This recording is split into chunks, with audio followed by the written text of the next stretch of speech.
chuyện đâu hay gì nè, nói chuyện với anh, nói chuyện với bên kia luôn á. Dạ.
Om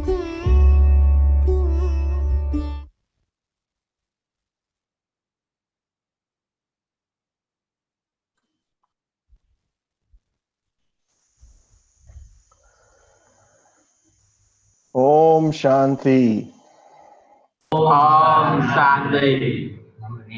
And a very, very good day to all of you. And a very special and warm welcome to this International Brothers Retreat. Isn't it amazing, these gifts we are receiving from Brahma?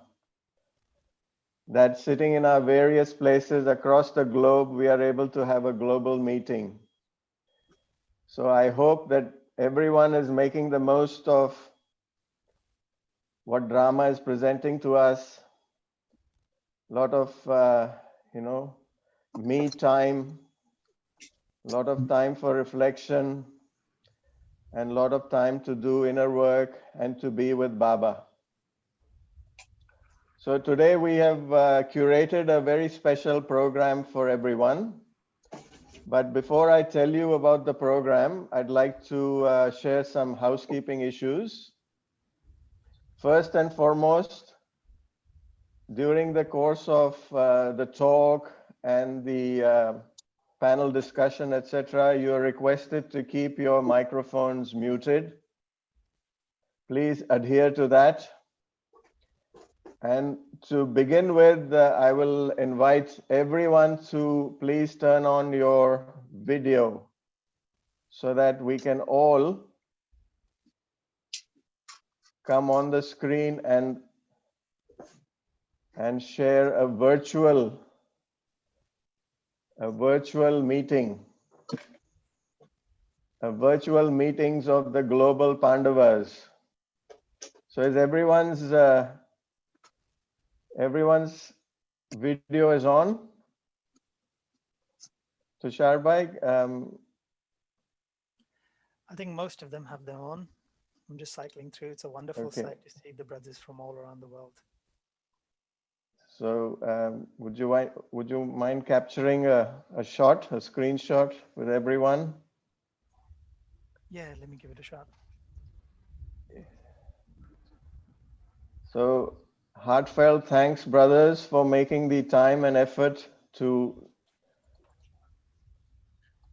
join this fraternity of brothers. It's a very wonderful scene. So, let's have a wave as well.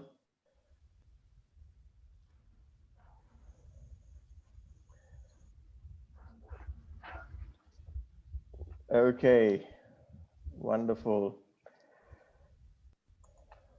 So,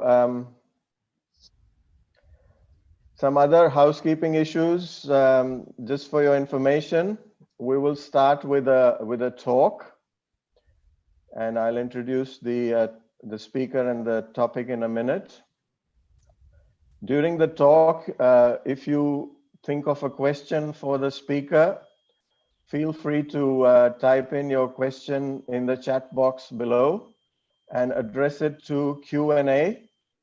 As you will see, there is a participant on this call called Q&A. That's Brother Tim from Australia. He will collate the questions and pass them on to me. By way of introduction, my name is Mohit and I will be your MC for today. And I will also pass on your questions to the speaker. And then we will have a game. Actually, there are 3 games planned for this retreat at various stages of the 3 hours we will be together. There will be a break and then a panel discussion with 3 senior yogis. I will keep you appraised of the program as we go through it. So at this point in time, the instructions are to keep your microphones muted, and the rest is, I think, fairly clear. So by by way of introducing to you the retreat, today's retreat, the title for the retreat is Upping Your Game for Now and for the Future.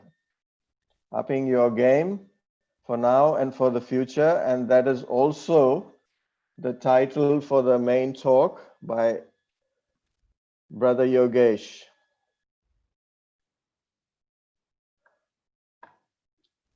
So Brother Yogesh doesn't need much introduction.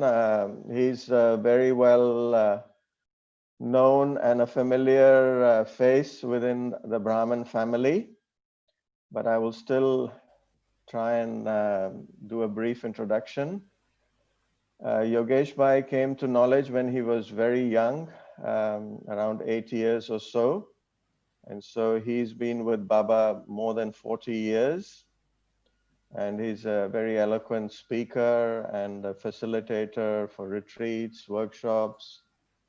And he's the national coordinator for all of Baba's activities in Turkey. So with that introduction, I will invite Brother Yogesh to take the stage and enlighten us on the topic. Thank you, Yogesh Bhai, and a warm welcome to you too. Om Shanti, thank you so much, Mohit Bhai, for a warm introduction. And thanks to the brothers for once again putting together this great gathering of Pandavas around the world. So nice to see the faces in different countries, and so good to see the brothers have gathered in Vietnam together to take part in the retreat. So special hello and good morning or good afternoon to you. And so this topic of upping your game, and I was thinking about this for the last few days, that what does this mean to me? And in one sense, what's very true is each one of us on this path, no matter how long you've been on the journey, you really need to know your own self. You need to understand your own psychology in order to continue to up your own game. And I do remember once Baba even saying that it's easier to understand God than it is to understand your own self. And Baba provides us with all the tools to be able to understand our own selves. But it's like each soul has its own DNA, and each one has to understand their own spiritual DNA and see what is it that really motivates me and helps me to move forward. The things which motivate me may not motivate you, and what motivates you may not motivate me. So in this sense, reflecting upon my own self in silence, I believe, is a big part of upping my own game. Now, I'd like to start by asking you two questions. And so firstly, can I request you just to close your eyes and reflect on these two questions for yourself? Okay? So question number one is, how would you define making efforts? So just in your own mind, think about that. Making spiritual efforts. How would you define that? All right, so just come up with your own little definition. And then second question, how would you define making intense efforts? Baba has used this word, intense efforts. In fact, the Hindi word is tivra, which really means speedy, to speed up your efforts. So having defined making efforts, now the second question, how would you define for yourself making intense or speeded up efforts? So just reflect in your own mind. Think about that for you personally.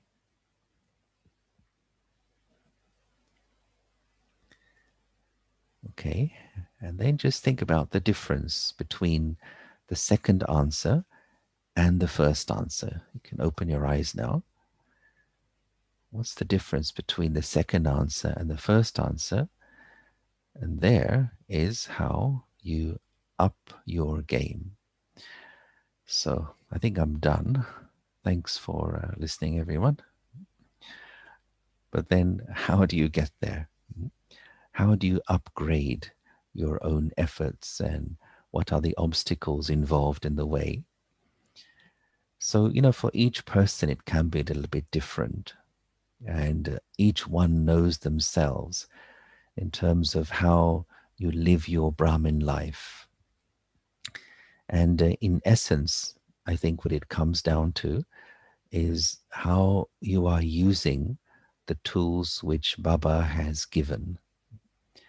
And the two main things, of course, and everything boils down to this at the end of the day, is Gyan and Yoga. These are the two things which help the soul to become angelic and to become a deity. And so for me, upping my game means, how can I use these two things better for me to be able to progress faster to reach my goal? And then comes the question of why. Why do we need to up our game, especially at this time? Well, there are various reasons why, especially this time, there's a need to up one's game. And perhaps that's because soon it's time for game over. At some point, the game is to finish. And it's been said by several seniors over the last year or so that we have entered the final period of the final chapter. Baba had said many years ago, we have entered the 18th chapter of the Gita, which is the final chapter. And the comments I heard from seniors, we've entered the final period of the last chapter. And we've also been exposed to signals in these last few years. And perhaps the biggest signal is that Bap Dada's role of coming and speaking to us has finished. So that's a big thing in the drama, that Bap Dada's entry into the corporeal form to meet us, to sustain us, it's over. And then secondly, most of our dadis have gone and joined the advance party. And of course, this year, Dadi Janki, and that was also a big shift in the drama. She's also moved on to play her next part. Plus, in terms of the state of the world, we have the global pause. And this has never happened before in this generation. The whole world stopped. And the result of this, of course, is things will never be the same again. So these are all signs and signals for us that as things outside of us are changing, we need to also upgrade or up our own game. And I remember Baba saying a chilling statement many years ago, and it's always stayed in my mind. And Baba said that do not allow time to become your teacher.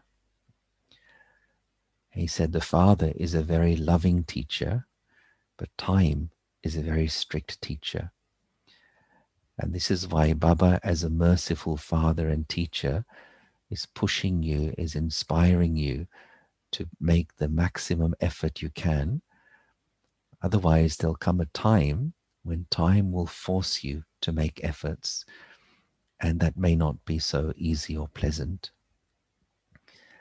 And so also this gathering for us this weekend to inspire each other to up our own game. And so let's begin to look at how we could do this. And I was looking over my own experiences and seeing times when I felt that I upgraded my own game and moved into another stage of my own spiritual efforts. And so I have a few little diagrams to show you, and I'm hoping that you can see these and it'll help to explain some of the ideas. So here's the first one, and it's really about the result that you get from anything, whether it's a machine or even from your spiritual efforts. And so here we are. I think you can see that, right? As you can see, I spent a huge sum of money preparing these expensive visuals. So what does it tell us? It tells us the result of anything is determined by two particular things. One is the effort you make, and the other is the waste that you also produce.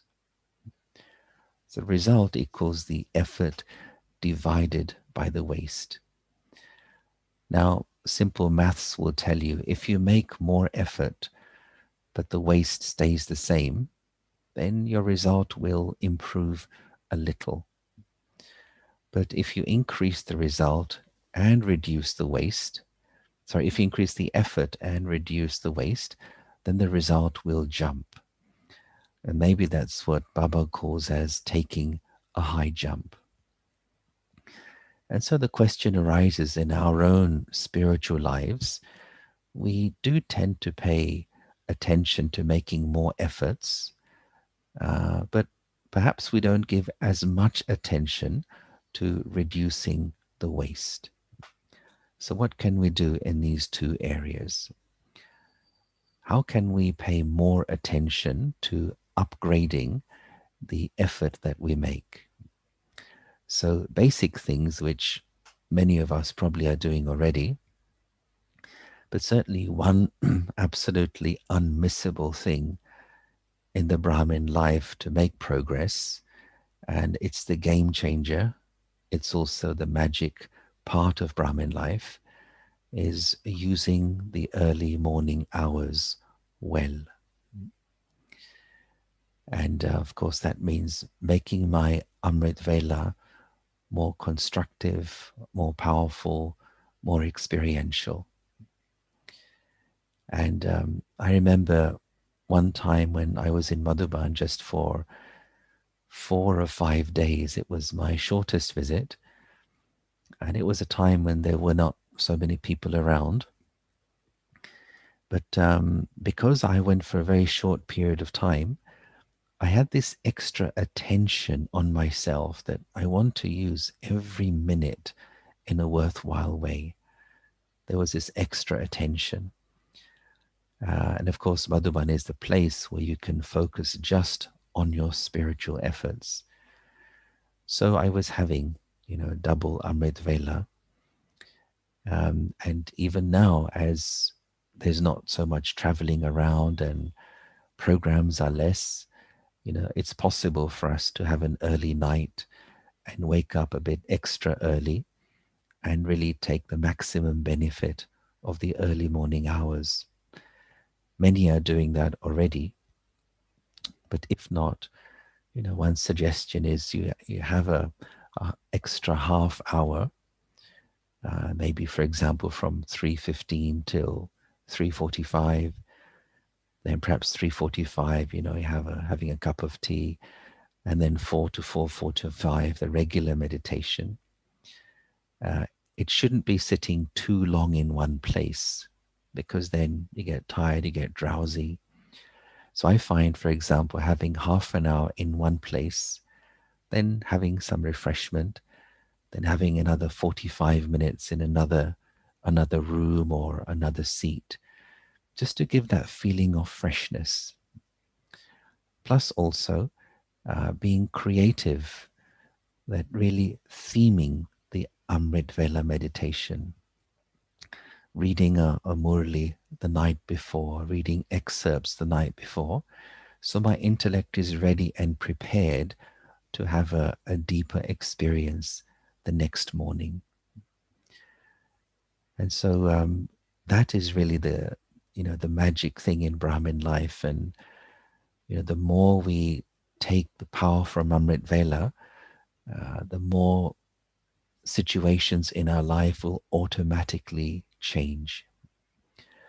And so that's, I think, the main thing for us is that. And then, of course, second thing is the evening meditation. And I found in that trip when I was in Madhuban for 5 days, I would sit and read a Murli to myself before the evening bhakti. And I found the meditation in the evening was then much more powerful, much more constructive. So taking a Murli or half a Murli, sitting by yourself, studying, churning, and then going to the meditation room and seeing how much more powerful the meditation experience is. So that's one part, is the paying more attention to meditation. And then I would say the second thing to use well is to really squeeze the maximum juice out of Baba's versions.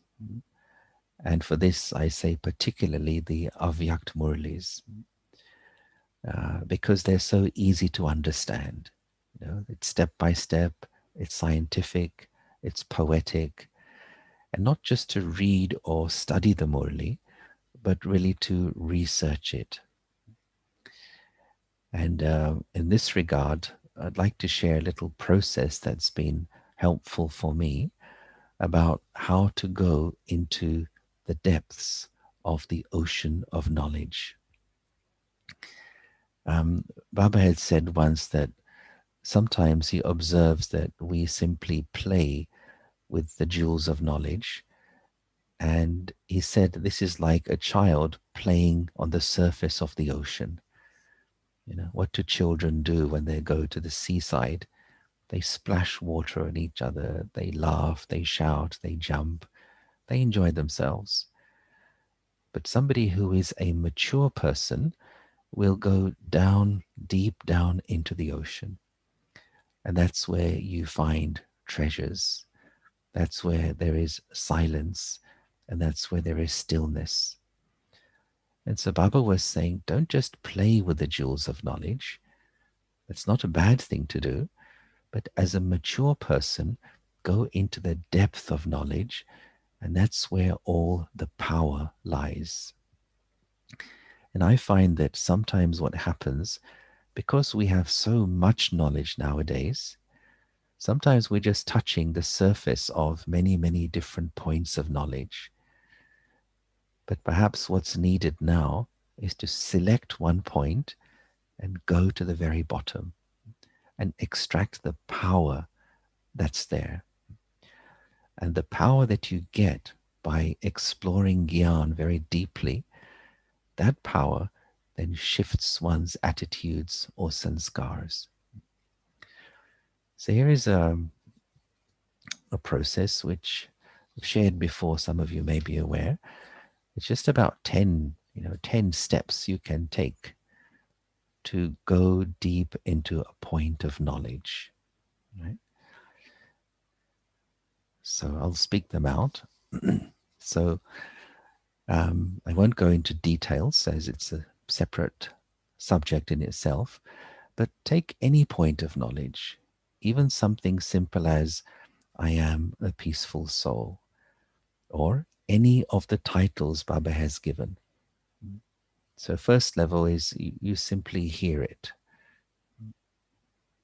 Okay, I hear it. Secondly, do I accept it?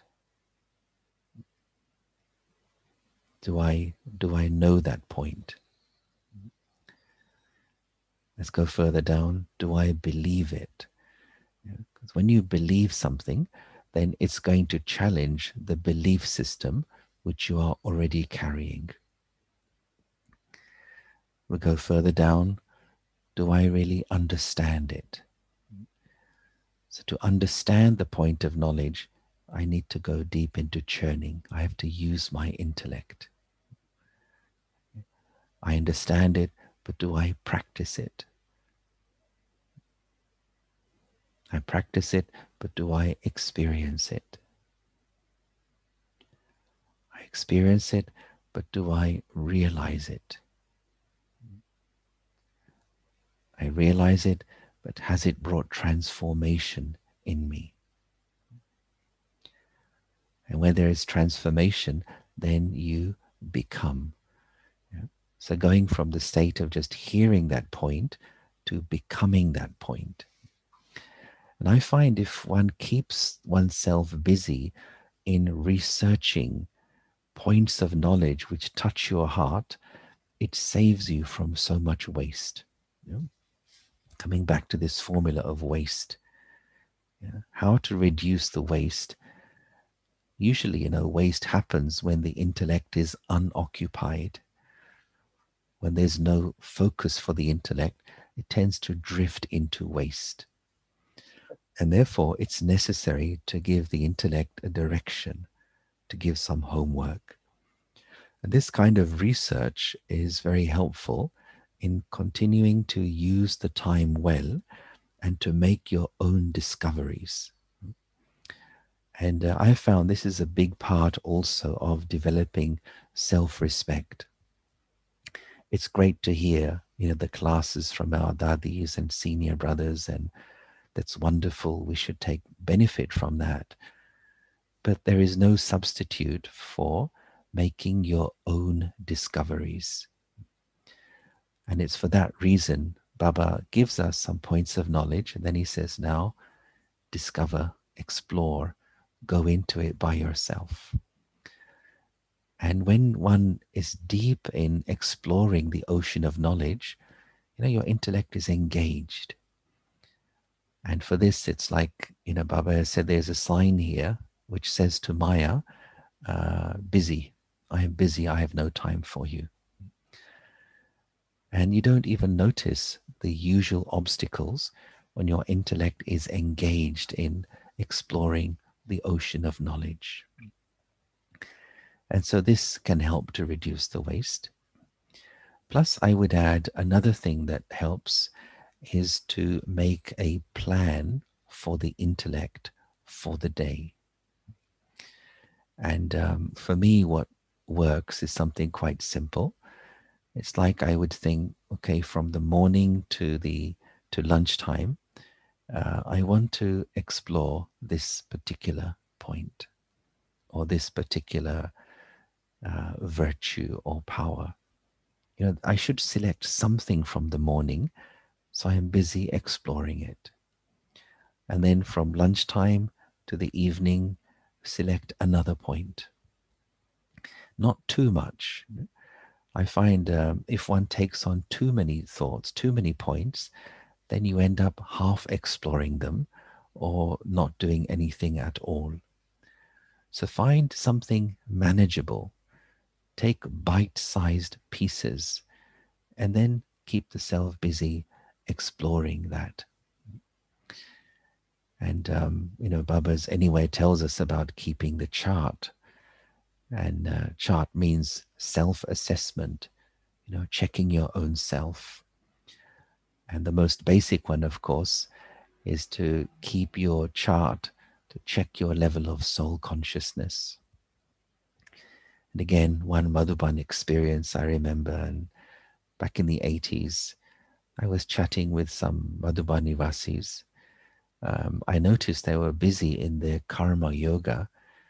And I asked, how can you make spiritual efforts if you're so busy doing your seva?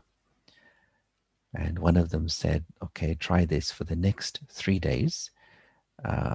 Don't worry about remembering Baba. And I was a little bit shocked. What do you mean?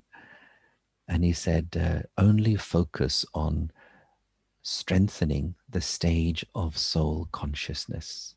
Just work on that only. And I did that, and I was encouraged to make this hourly chart of soul consciousness, 4 to 5, 5 to 6, 6 to 7, all the way through till around 10 at night. And because I was checking myself at the top of every hour, I was having more attention on the next hour. How much am I really soul conscious? How much am I really practicing soul conscious vision with whoever comes in front of me? And I found at the end of those 3 days, my intellect was very stable. And when I would sit for meditation, it would be an immediate takeoff. No taxiing around on the runway trying to take off. It was an immediate takeoff. And I think, if you look at how the yagya started in this regard, because they had a small amount of knowledge to work with, that's all they could go into. The knowledge of the soul was there, but even the knowledge of Shiv Baba or the cycle was not so clear. Knowledge of soul was there. And so that was what they were working on, making the first lesson very strong, building the foundation. And I feel that for us too, that's really the thing again and again and again to come back to, strengthening the first lesson of soul consciousness. So these are some of the how-tos, what to do in order to make that upgrade to up my own stage. Then, of course, the question arises, well, what about challenges? Are there challenges to making this upgrade? Sometimes it happens, you make a plan, you want to do it, but then after a while, you may give up. You may feel, well, I lost my motivation. Well, I believe that any real spiritual progress starts with being honest with my own self and really asking myself some deep and meaningful questions, such as what is it that I have been putting off, I have been postponing, which I need to do now? Where are the leakage points in my own mind? What are the habits and tendencies which I know I need to let go of, but which I've kind of been playing around with and not really renouncing or letting go of? When one really looks in the mirror and asks these questions and is honest with the self, I think then, every part of you starts moving in one direction. And I also feel it's time for that now, that every part of me should come together and make a unified effort to move in one direction. What has been happening, and I think it's the case for more or less everyone, is, we want to move forward, we want to progress, but there's another part of the self which says, well, hang on, hold on, one last dance with my old sanskars. And it's like this, that let's say we have a magic pill, a magic tablet.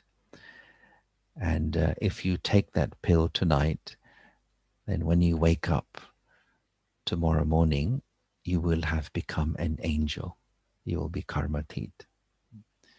Now, would you take that tablet? Would you be ready to take that tablet? Any takers? Okay, great. No. Well, I think what may have happened, or perhaps this was in the past, it may have been like this, that you have your glass of water and you have your tablet and you're about to take it, and then you slow down and think, Let me think about this. Because, of course, to become an angel means everything which you think is yours is no longer yours. And there's a song somebody sang, "Oh Lord, make me pure, but not yet."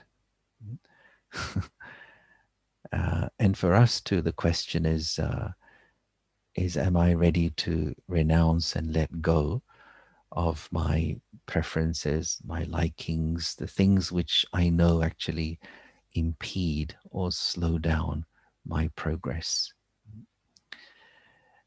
And so for that, there is another formula, and that is that ambition is always partnered by sacrifice. I remember hearing this from the stage in Om Shanti Bhavan about 30 years ago, and it was like a slap across the face. Ambition is always partnered by sacrifice. If I want to move ahead, if I want something new, I have to let go of something old. And of course, some things we are holding on to, we know, but there are other things I'm holding on to which I'm not even aware of. Let me share 2 or 3 little examples here, little stories which were inspiring and insightful for me. And maybe some of you have heard these already.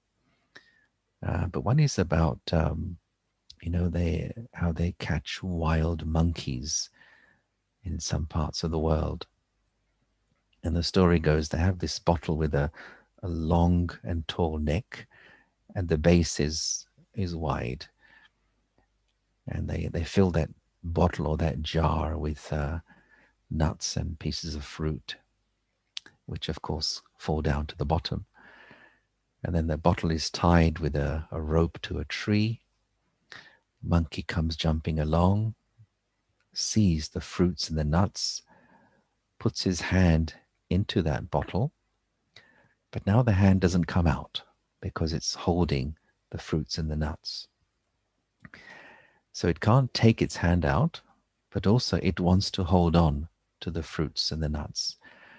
And it can't carry the bottle away, and so it gets trapped there.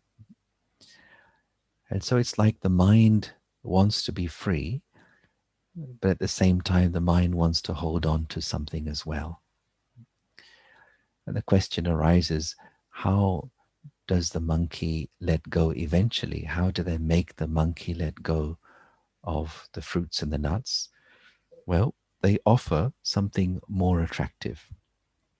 They offer a bigger banana, better fruit, more attractive something. So the monkey sees that and thinks, oh, I'll take that instead. And it's for good reason that it has been said that human beings have the monkey mind.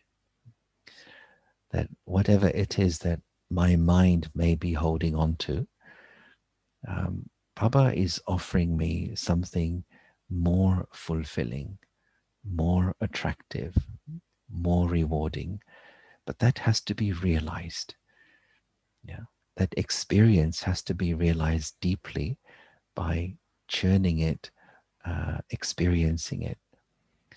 And when one feels the sweetness of what Baba is giving me, then it's like, the mind begins to let go of its habits, its preferences, and its tendencies. So one thing is that, going deeper into the appreciation of what God is offering me at this time. And I find it even helps to write it down, like really write a letter to Baba of all the things all the attainments you've received from Baba so far.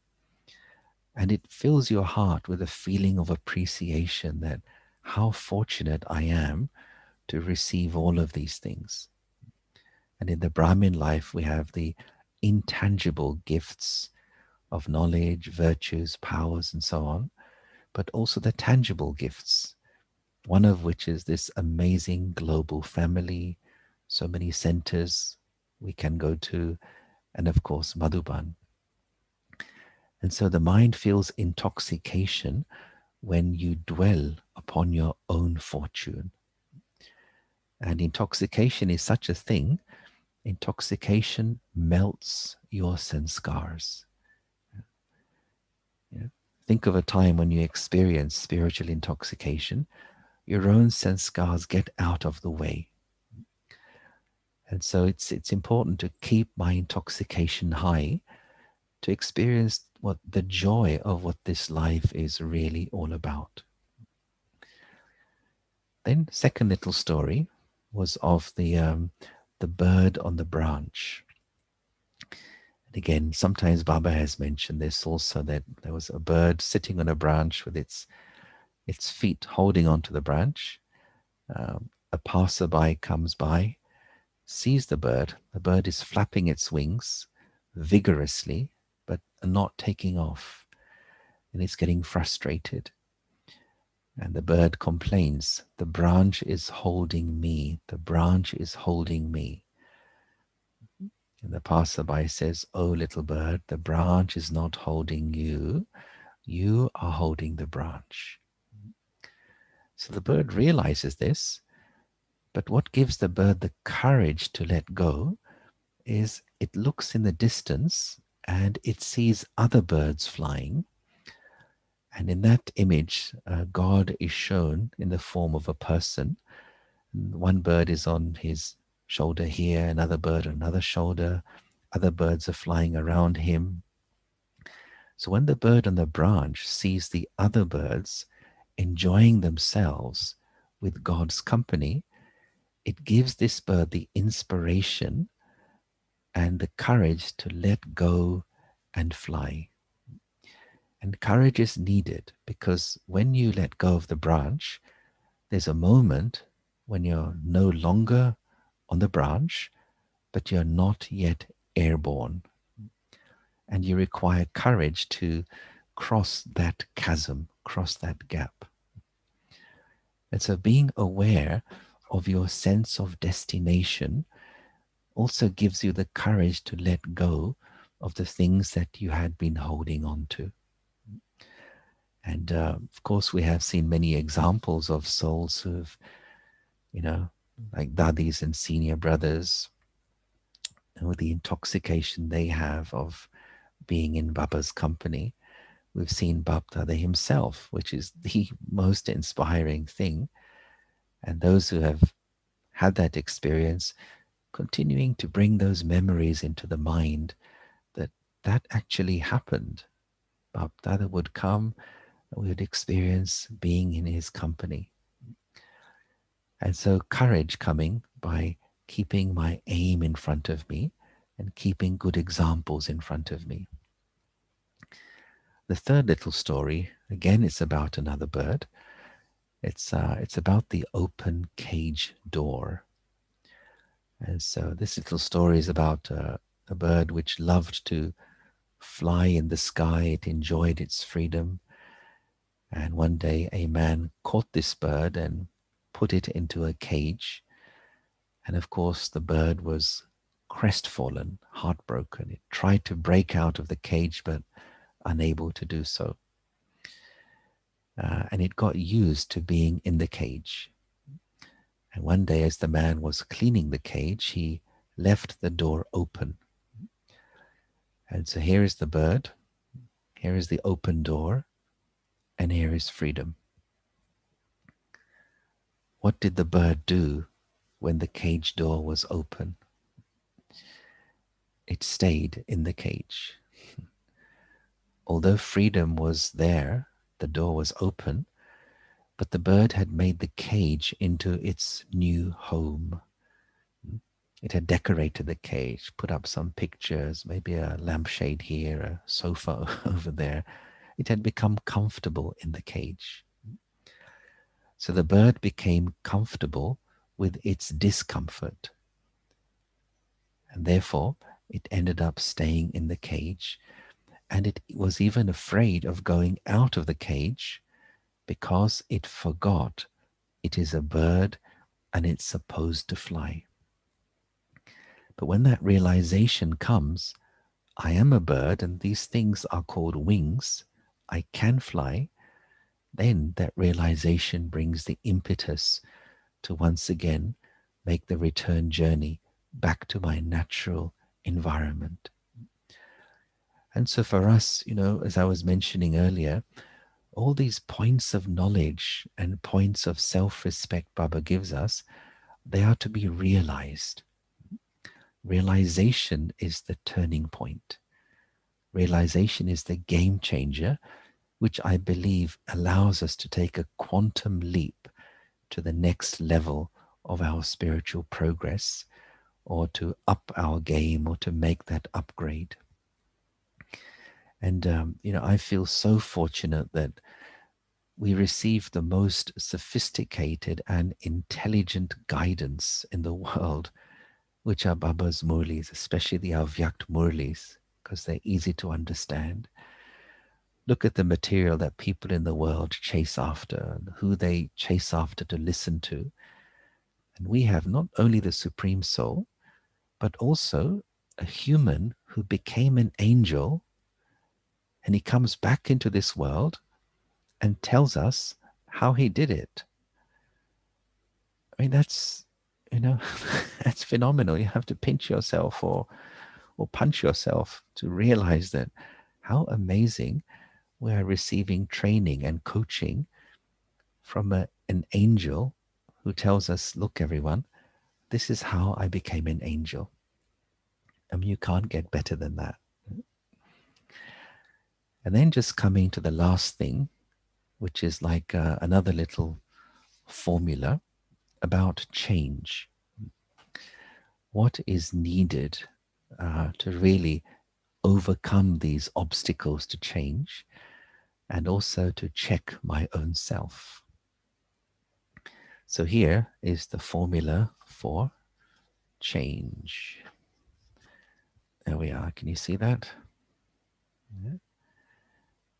Okay. All right. So hope that's all clear. Oh, should I explain it? Okay. All right. So here, C stands for change.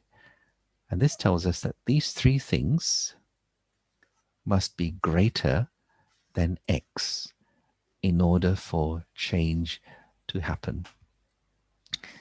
And so what do they stand for?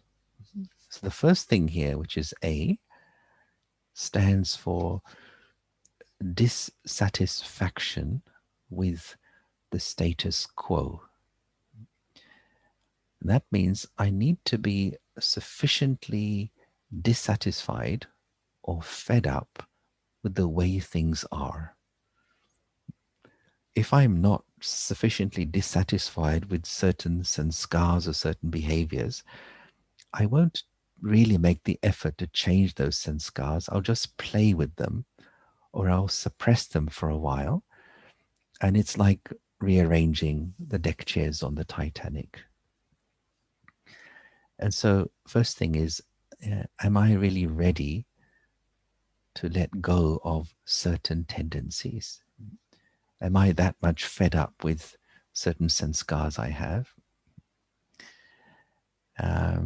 Second thing required is the desire for the future state and clarity of the steps involved in how I'm going to get there. And so that's where, I need to really ask my own heart, what is my sense of destination? Are you inspired, for example, by wanting to be Lakshmi or Narayan? Are you inspired by the image of being an angel? Are you inspired by being Bap Saman, equal to Father? Are you inspired by being Karmatit? Are you inspired by being all virtuous? There's a different imageries, and see which one really touches my heart, and keep that in front of me, that this is my sense of destination. This is what I really want to become. So how deep is that desire to get there? Plus, how clear am I about the steps involved? So all the gyan that Baba is giving me, how clear am I about how to make this work for myself? Now, Baba's already given us a lifestyle, so we don't have to invent a new one. But it's worth thinking about whatever we do in the Brahmin culture, what is the value and the benefit of it? Whether it's Amrit Vela, or it's Murli class, or it's traffic control, or evening meditation, service, offering Borg, all the things we do as Brahmins. Sit and think deeply. What is the spiritual gain by doing all of these things? And it helps to bring clarity in why I choose to do all of this. Third thing here, D, is acceptance of a certain level of disruption involved in the change process. Now, any kind of change you make, any kind of real change will of course create some disruption or some disturbance. And am I ready for that? Am I able to accept the disturbance that it may cause, the temporary disruption it may cause? If I'm not ready to accept that, then the desire for change remains as a desire.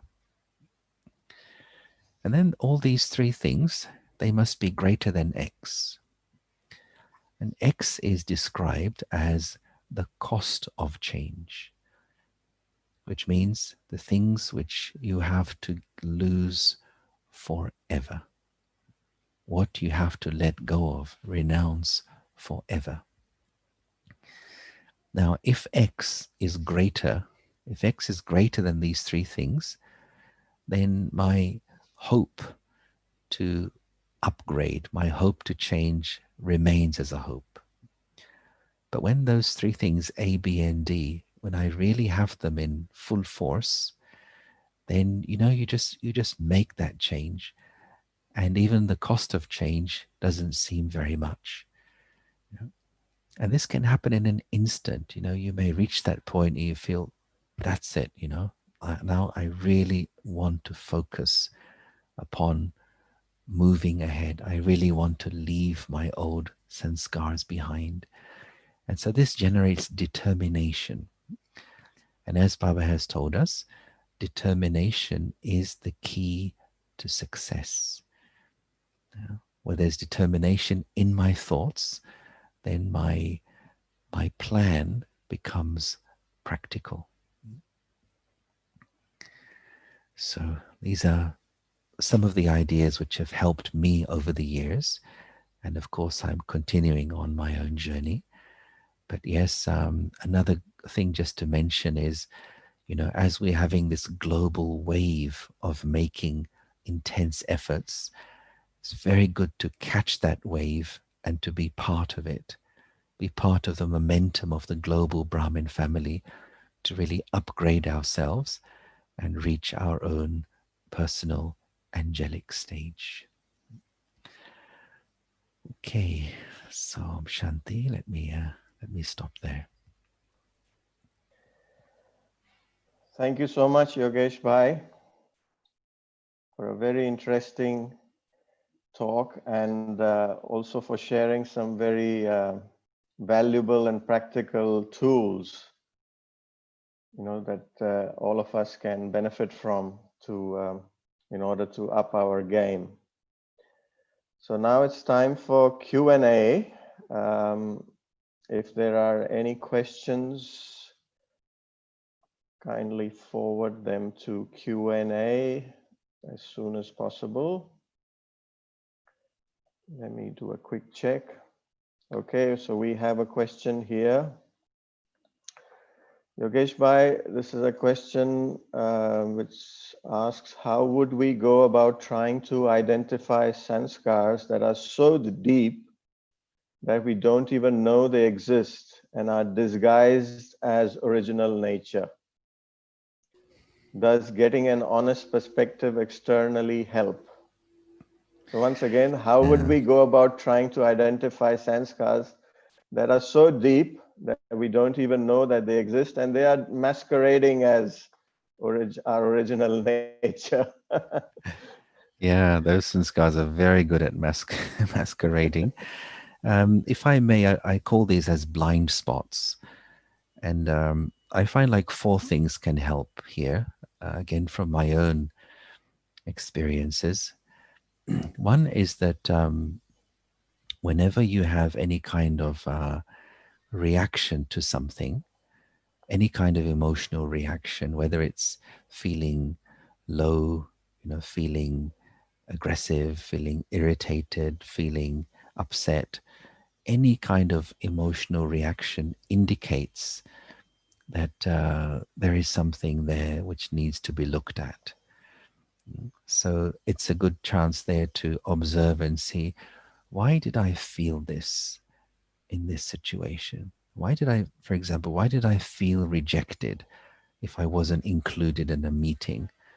Where are those feelings of rejection coming from? It indicates there's something there which is not clean.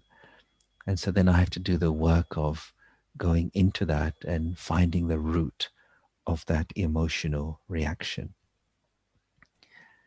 Then second thing could be just self-observation, being a detached observer of my own self. And as yogis, as those who practice soul consciousness, we become quite good at this. We can observe how the mind, for example, begins to create waste thoughts in practical life situations. We can check to see how this emotion of jealousy, for example, is arising. And like, from a bird's eye view, checking my own self as a detached observer and seeing, okay, in that situation, yeah, I can see how this particular sanskar was operating, of perhaps comparing myself or competing with others. So second is to be a detached observer of the self.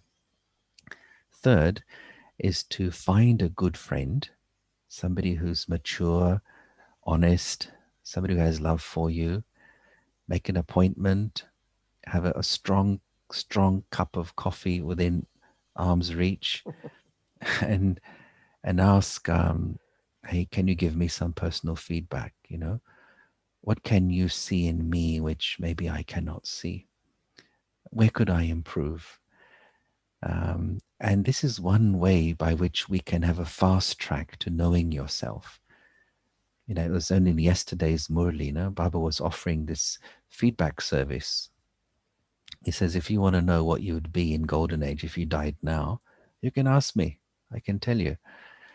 So, we can, with certain selected people, not with everyone, but someone who you feel knows you well and is mature, can say, well, maybe you can pay more attention to this, or I noticed that you behave like this, and you could maybe do some work there.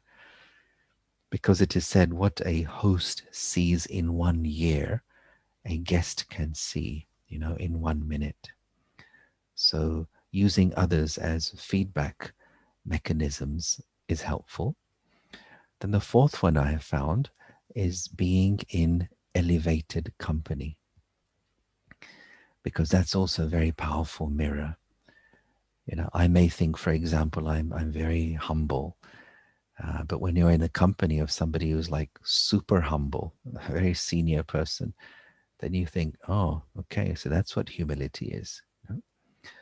Imagine, for example, if Brahma Baba knocked on your door and said, excuse me, I need a place to crash for a week. Do you mind if I stay in your room for 1 week? 1 week rooming Brahma Baba as your roommate. Now, your understanding of soul consciousness and virtues would go, to another level. And so this is the effect of having elevated company, is I can see things, I can realize things which I could not by my own self. So I found these ways help me to, to see through the masquerade of the sanskars and identify that, yeah, this is where I need to pay some attention.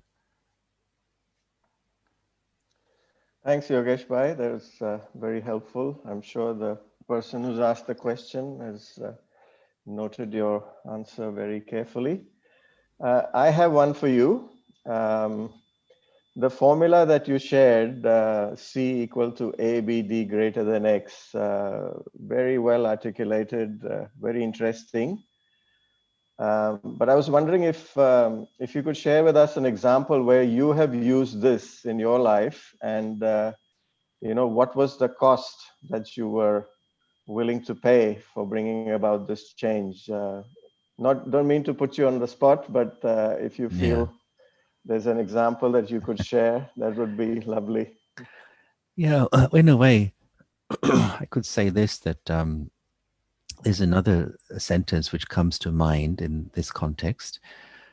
And I don't know which person said it, but it said something like, you will only discover new oceans when you have the courage to lose sight of the shore. And what that meant to me was, I wanted to to move forward in my Brahmin life, both in terms of my own progress and also in terms of being useful to Baba in service.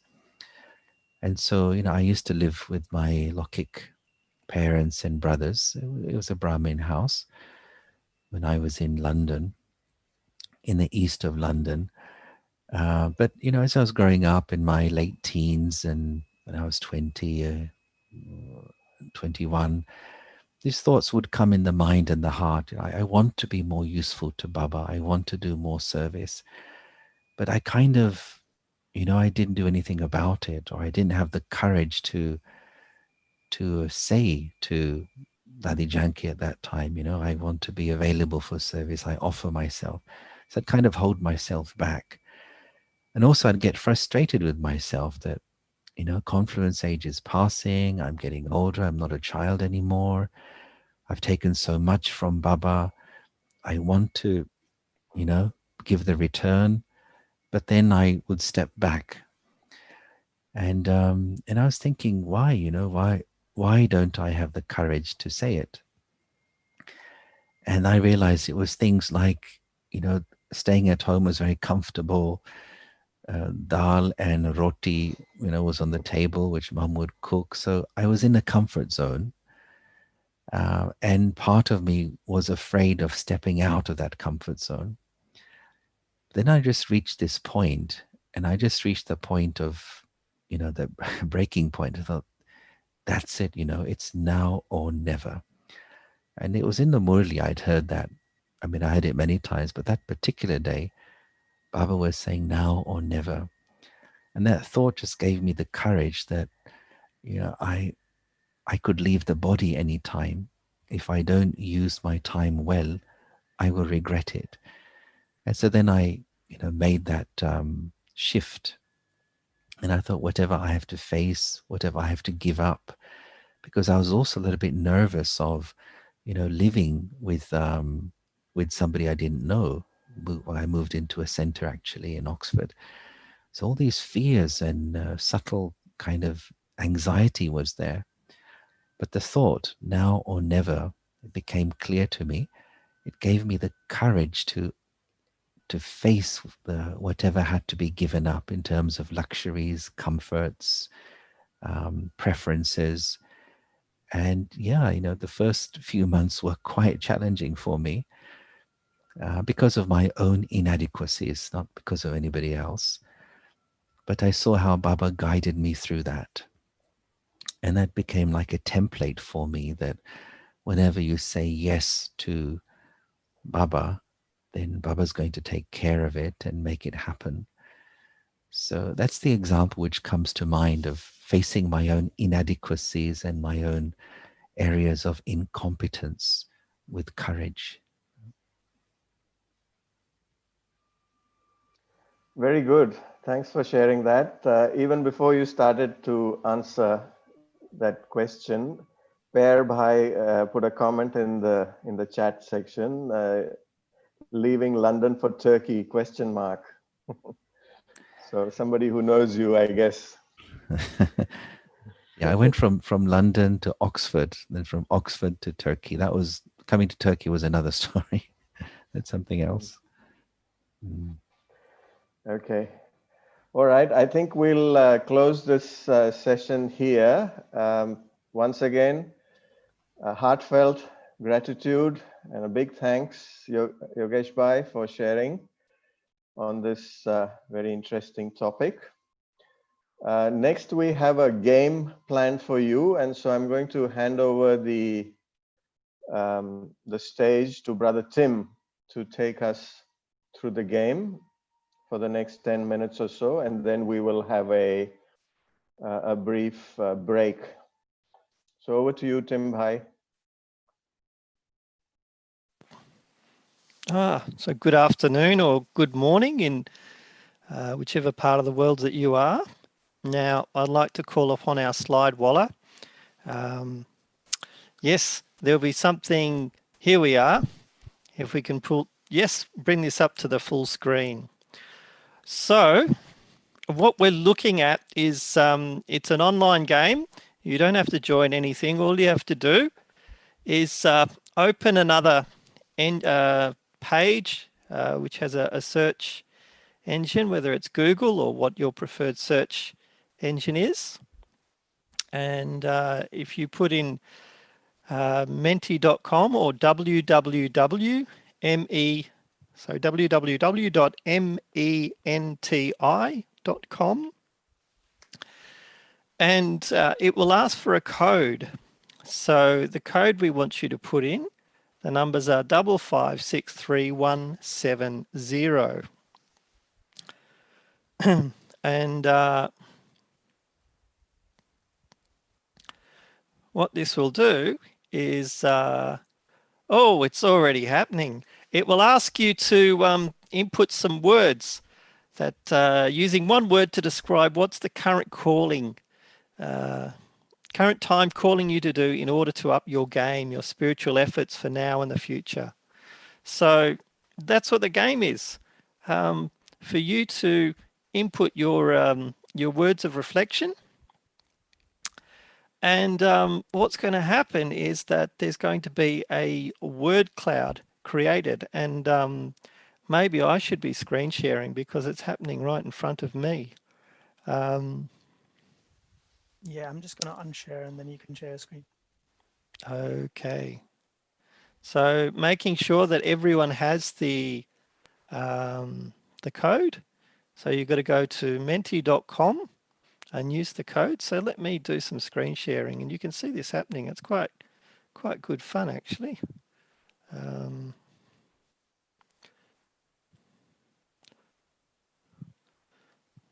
Okay. So you should be able to see that happening in front of your eyes. This is just a nice bit of fun, something to break it up, something for us to get a gauge for how things are happening in the retreat and how things are happening for everyone out there. And I'll bid Brother Pierre a good night. There's a juggling going on, so if you're doing the all-nighter.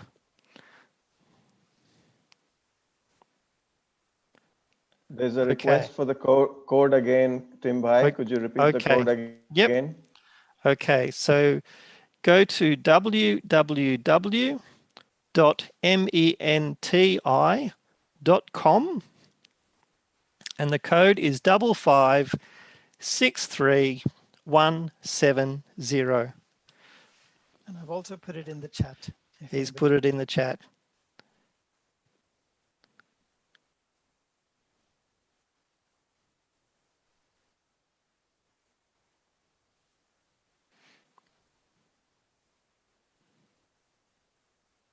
Okay.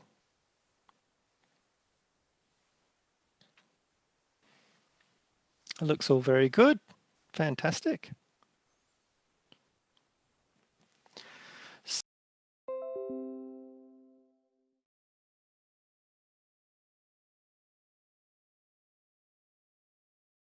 Right, you've all been sitting in front of the computer. Sorry, let me throw to Mohit. Yes. Tim Bhai, thanks for that.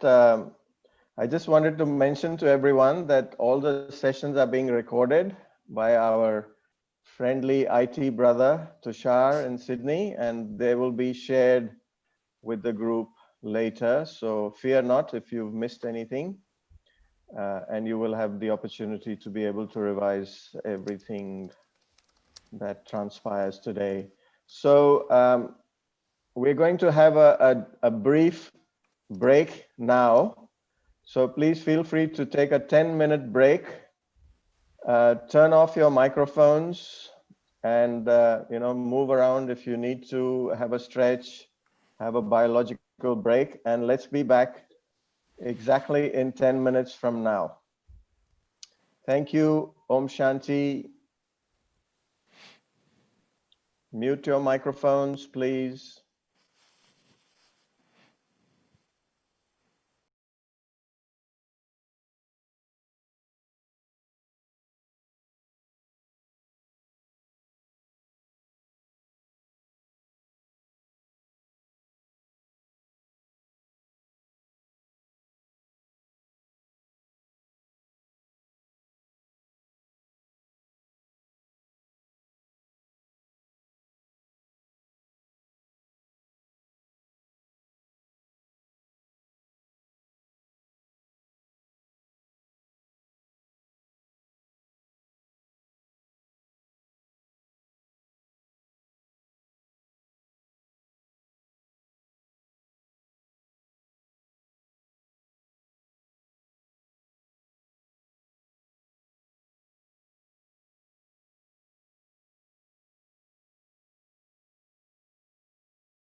And I'll follow you to the end of the world.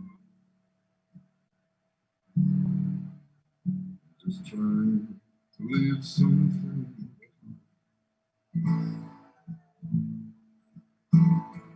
Words have come from men and mouth, but I can't help thinking that I've heard. When the water is gone, my child,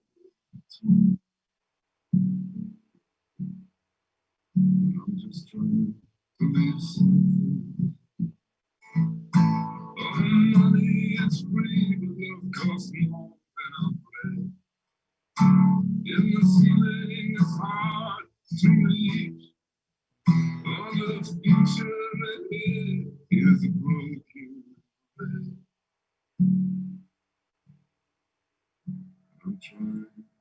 live something.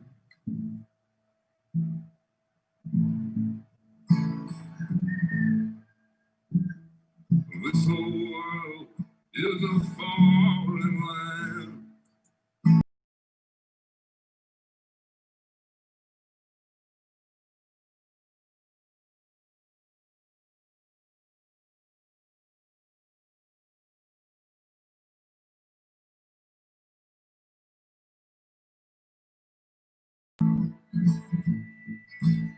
My friends, I believe we are at the wrong side. And I cannot read what I did not write. I've been to his house, but the master is gone. I'd like to leave something.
Om Shanti. My dear brothers, it's time to be back. Hope you had a refreshing break and everyone's back. So next we have planned for you a panel discussion starting shortly, which will go for about 40 minutes, 35 minutes. And Brother Tim will be facilitating this panel discussion. And we have senior panelists that he will introduce to you. So once again, welcome back. And I'm handing you over to Brother Tim. Brother Tim, take us away.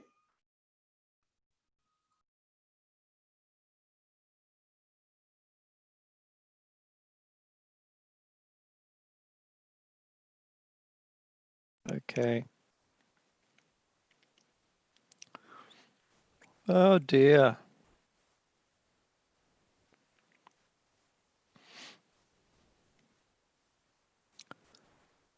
Om Shanti. Now, you know, it wouldn't be a Brahma Kumaris event if we didn't have some technical karma. A very, very warm welcome back. I'll see you all popping back in the room gradually. So we have some wonderful panelists this afternoon.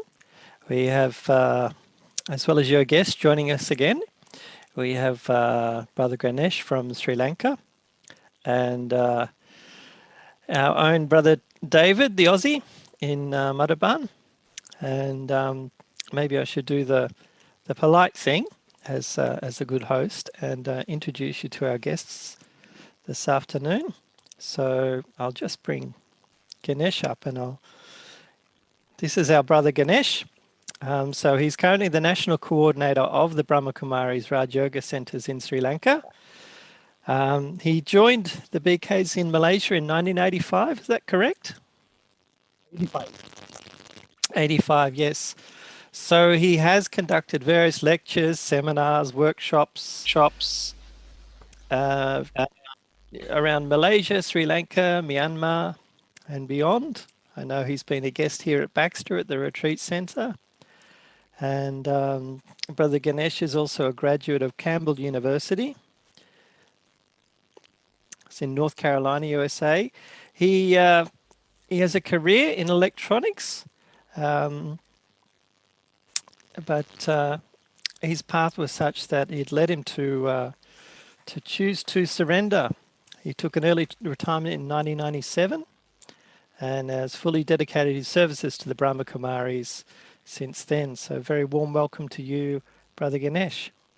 Thank you, Brother Tim. Om Shanti. Om Shanti. Now let me introduce David. Here we are. So good morning, good afternoon, David. So Good morning. David Kalowski is an Australian. He lived in India. He's lived in Madhaban for the last 25 years. Has it been That's that long? right. Yeah, 25 years, yeah. Wow, time flies. So David, as you would know, is someone who has a very broad creative streak. He's a musician, a self-taught musician, a self-taught artist. He's released a few relaxation CDs. He helps out at retreats there, providing soundscapes. And before becoming the head of the art department in Gyan Sarovar, he took knowledge in Western Australia in Broome. Is that correct? Yeah, yes, in Broome. September 84. 84. Okay. And so a part of that experience, he was living, you might say, as a sannyas in the Australian wilderness in search of silence. And one thing you might not know about David is he's a trained carpenter. I do recall him recently or some time ago saying that he'd been gifted more than 50 musical instruments. Is it? The number's probably grown, David. Yes, I think I stopped counted at 60. Yeah. Okay. and he plays most of them pretty well. He's also a very keen sourdough bread maker, so some of you will have will have tasted that. So, and perhaps let me give Thank you. our brother Yogesh a proper introduction. So, brother Yogesh, he's based in Turkey, where he's playing the role of national coordinator there. He was born in Malawi in Africa, brought up in the UK in London and Oxford. He's a personal trainer and workshop facilitator for more than 20 years. So we know from his introduction, he's been a Raj Yogi for more than 40 years, and he's based in Istanbul. As with Brother Ganesh, he's spoken widely through all sorts of different organizations, universities, businesses, hospitals across the UK, Europe, Middle East, Southeast Asia, Australasia, and the USA. So a very warm welcome to all of you. And as we have you in the screen, maybe I'll pitch the first question to you, Yogesh Bhai. The topic is spiritual personality. For you personally, who's an example of a spiritual personality that's had a significant impact or effect on your life? Yeah, there are so many, of course, and I was thinking who to select. It's an impossible task, but then the one that I was really thinking of was somebody who probably none of you met, and he was really the main first teacher for me at the center I used to go to when I was a kid in the town of Ilford in the east of London, and his name was Satish Bhai. And he left the body in, I think, 2002 or something like this. But he was really, the main guide and example for me, especially in those early days. And although I was in London, I didn't have much contact with Adi Janki in early days. But what I was struck by, Satish Bhai was a master ocean of knowledge. So on the one hand, he'd go very deep into the Murli and explaining it from different angles, but also very, very humble. And I think it's his humility which I was inspired by. And I remember once being there when Dadi Janki called him on the phone. Dadi was, of course, in North London, and this center was in the east of London. Satish Tripada, 2005, Mark says, yeah. So anyway, he was on the phone, and all I heard him say was, Ji Dadi, Ji Dadi, Ji Dadi. Like he must have said that maybe 10 or 15 times. And I just thought, he has so much respect for Dadi, and he's, he accepts what she's saying, is so kind of obedient. He may have questions later to clarify things, but I remember that scene where he was just standing and just accepting. And so I saw that balance of being, a master authority of knowledge, but at the same time, great humility. And so it was an example that, adjust yourself according to where you are and to who you are with.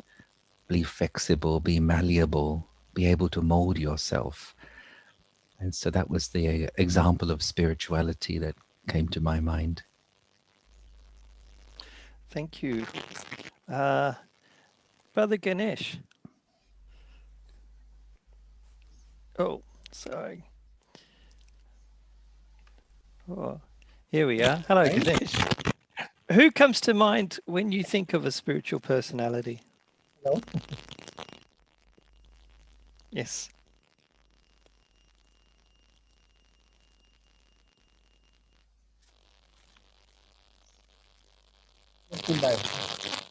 Okay. My experience in getting the spiritual personality has an impact in my life was a Vedic Sangha. In fact, when I was in Madhubani, and I was hearing some of these classes, was able to see the depth and interesting points he was expressing on his experience, the humility he had to really listen to Brahma Baba and the daddies and the sisters. He was like a person who is really caring for, bringing benefits for the society, at the same time bringing benefits for the media. I was very touched, and I really felt like this is the kind of feeling to develop within me, so that I can also be like them. And key point which I learned from the Jagdish Chandra was he was able to explain the knowledge so that people can have a very good understanding. And this is how it really gave a nice feeling that I should belong to this Baba's family and bring benefit for many. And this really created a nice feeling that I should now do more and not expect anything from anyone. But Baba's Murlis and Baba's sustenance gave me an impact to really explain knowledge so that they can really have good yoga and be free from all the burdens. Like Yogesh was saying about the bird holding the branch, and that is something very significant. People should let go the branch. And I'm sure Jagdish Chandra has done the job of writing a lot of articles in the book, which I'm really taking a lot of benefit. Om Shanti. Thank you. Okay. Let's head to Madhaban now. If we can get there, let's see. There's David. Oh, Welcome to welcome to Madhaban. I think the reception's a little bit better. Yeah, is that better? Is the sound okay? Yeah, it's good at your end. Yes. Okay, good. Yeah, go on. I was just going to say, having the benefit of living in Madhaban, which is our home, it's the capital. It's the capital of the Brahmin world. So you would have been exposed to a lot of examples of spiritual personality. Is there anyone that stands out? I think like, as you know, everyone, we learn from everyone. That's for sure, and we always see things generally which we don't have ourselves. And I remember sort of in Madhaban, especially Pandabhavan, when most of the seniors were still living there then, Nawayabai, Daddy G, Daddy Kumaka, and a lot of the seniors were there before Shantivan started. But Daddy Kumaka to me was always a wonderful example of that, because she had this ability to be able to engage with everyone. Like, and when you were in front of Daddy, you really felt she was 100% with you when you were at that engagement, and it used to inspire me in the sense of how, observing her, how she would meet one by one. People would come up to her, and she had all the time to meet these people. There was never a point where you'd hear Daddy say, "I'm busy," or I don't have time. She always had that availability. And I used to think, I don't see Daddy in these bhattis or sitting a long time in meditation. Where does she, when does she do her meditation? And then it was very obvious that she somehow was that present when meeting people, that I think that ability and that depth of spirituality, she was able to connect with Baba. Oh, we've just had a little... Very clear. She's in this constant glitch in the sound. We just had a little drop out. And okay. So Daddy was always that example, and how she connected with everyone. She would give that time for looking at different departments, looking at different needs of departments. And I remember Daddy once said in a meeting, she said, Daddy meets everyone one by one, and many souls would come to her with different requests. because as you know, in the early days in Motherban, if we had anything we'd bring to Motherban, we'd give to Daddy G, and then she would in her judgment see which department whatever that item would go to. She'd see the needs of the department, and she knew all the departments because she used to go around and visit them. But Daddy would say, I sanction when people would come for a personal request or department request, Daddy would say yes to all.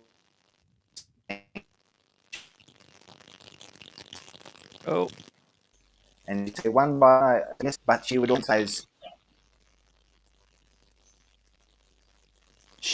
always emphasize as being the trustee. And I really feel sort of from the experience with Daddy, she was really, and if you know, those who have met Daddy Kumakara and known her, you know, she would never ever say I, or I'm doing this or I'm doing that. She always had this like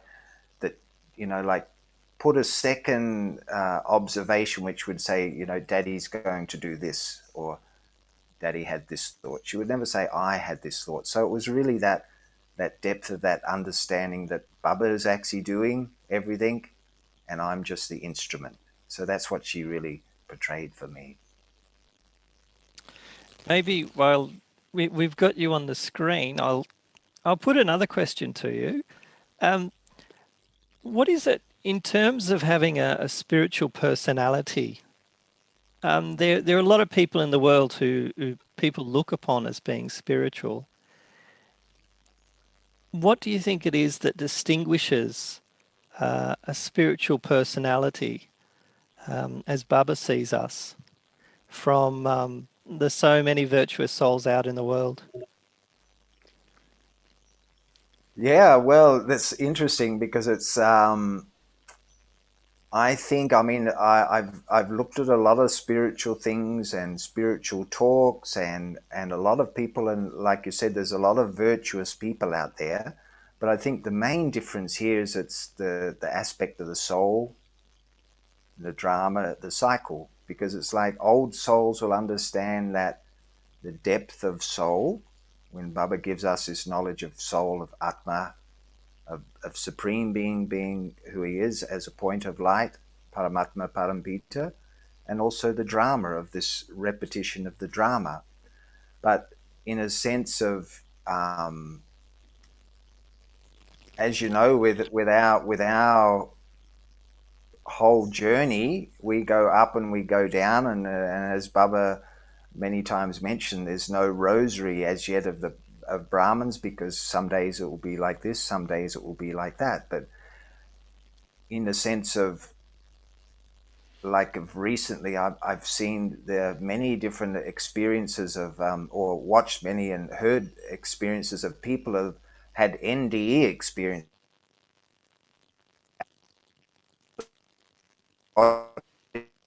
Experiences, and many of these people are saying there's this connectedness with everything.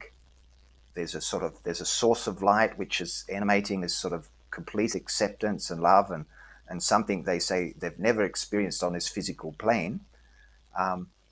So many things which are very interesting to see in the sense of what Baba's teaching us. So souls do have that experience, but I think for us as BKs, it's like we're getting the information and the knowledge how to experience this connection with that source in a way where we experience it, I guess, like you say, the dying a living death, where we actually experience who we are as a spiritual being,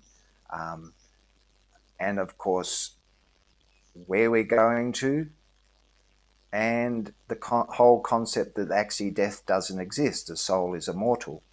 So these people, Lockett people, they do have that experience, and these near-death experiences, they all changes their whole life completely. All of them are completely changed afterwards. They realize there's actually no death, there's no fear of death, and yet, of course, we don't all have the NDE experience. So we're given knowledge to experience that through the knowledge we're practicing to experience that in a living sense. Can I ask Brother Ganesh? Yes, right. So Oh, we're getting a little bit of static. We'll see how we go. What is it you think that distinguishes the spiritual personality of BKs from other virtuous people in the world? Can you hear me now, Tin Bhai? Is Yes, it okay? Okay, fine. we're still getting a bit of static, but we'll see how we go. Right. What I see from the virtuous people of this world, they are having a consciousness of not like what they have been taught by Shiv Baba, the soul consciousness and body consciousness. So what I see the distinct is that they have experienced on the basis of some aspects of knowledge in their life, and they are so virtuous and they start to experience their feelings. Particularly, for example, I will take the example of Mahatma Gandhi. I used to be very impressed by his qualities of ahimsa, non-violence, and therefore I really felt that he was great before Gyan. But then when I recognized that Baba's ways of emerging our qualities from within, which I noticed in all our seniors, and that's how I found that it's totally different. It is a soul conscious kind of original qualities of itself. This will really reflect our real spirituality, the real spiritual personality, and that's what I felt is very different. Okay, thank you. Yogesh Bhai, Yeah. what's your angle on the spiritual personality that that Baba's vision catches? I think there's three things which bring divinity into our own spirituality. One is our lifestyle, the purity and timetable, everything.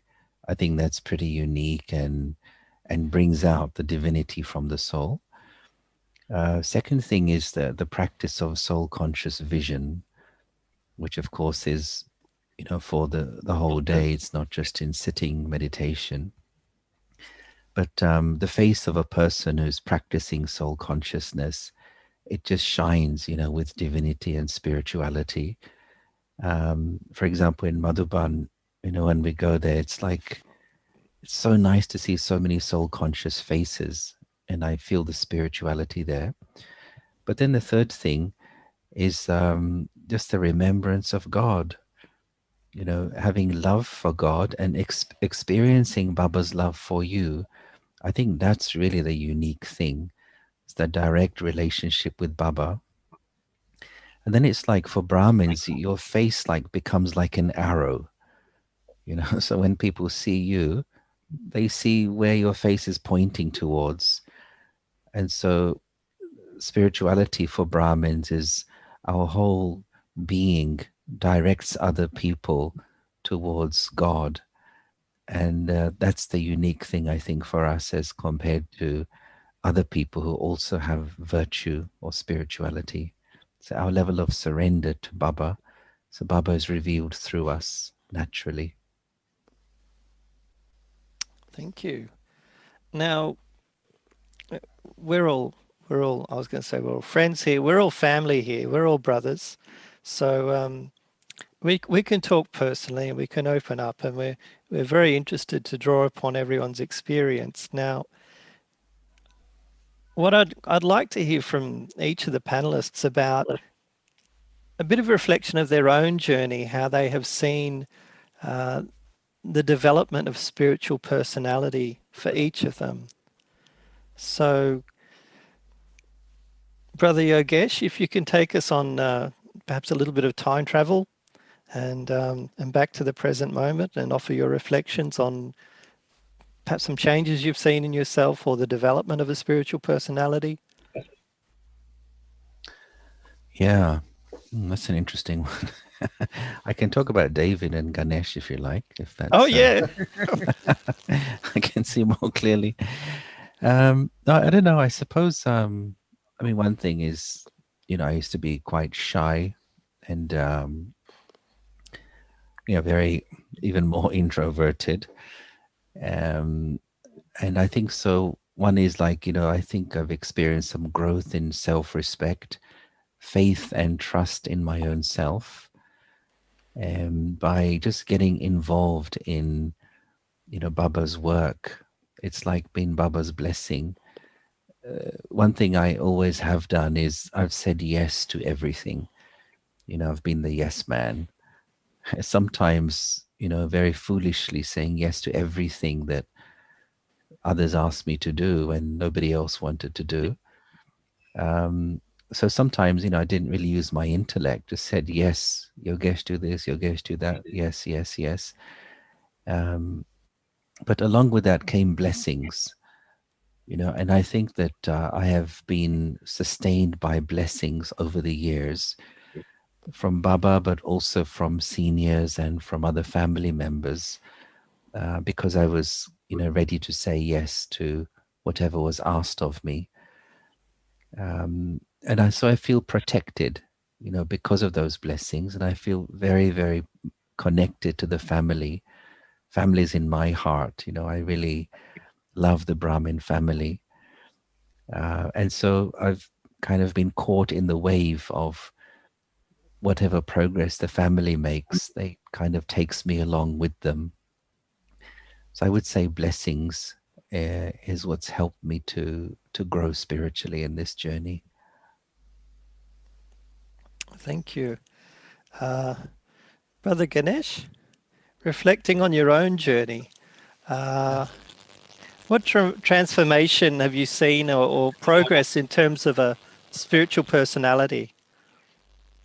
For me, when I was in my working place and also with my friends, I was known for having a lot of anger. I used to argue and have a lot of anger. That was my weapon. That's what they see me as, and whenever they need help, they call me to challenge anyone. So that was it's like a virtue for me, but it is really a vice which I did not recognize until I realized that this is something which is not going to bring peace of mind to me or to others. I've actually created a lot of fear, and later I realized this fear is actually within me, and that's what I recognized. So this transformation came about when I realized the real identity we need to have with me and also with the relationship with anyone else. It's a family. Like we are all now together with us from the whole world. I begin to feel that my respect for me was not there because of anger. So this transformation was, uh, I have to be very caring, and that gave me a nice feeling. The world is my family, and therefore I begin to let go all my old belief systems of race, education, and culture, and that's a kind of a meeting with the eyes, and that's how I became to transform my way of attitude and vision. This helped me a lot to change my attitude and vision. This is a significant transformation I feel until now. When now I'm serving in Sri Lanka, when I meet a lot of people, that kind of a feeling of animosity comes because of the past. I could feel it and I could transform that by just that vision. And this is how I took a lot of benefit from by reading Adidev, Brahma Baba. And this is how it helped me to understand what is really spiritual personality. It comes from the practice, not just knowledge, but the practice. When you come face to face, this really helps me a lot. Actually. I'm really, like blessed to be wherever I am, and it is a beautiful drama. I thank Baba and all my seniors, who have actually encouraged me. I never planned for anything, but the seniors just give me an inspiration. I just say, Ji. That's it. Om Shanti. In bye. Oh, that's fantastic. We can see a pattern emerging in terms of the having the Haji attitude. Okay. So David, what's your own reflecting on your own journey? What's been the change and development of a spiritual personality there? Wow. Well, I think a lot has changed in the sense of,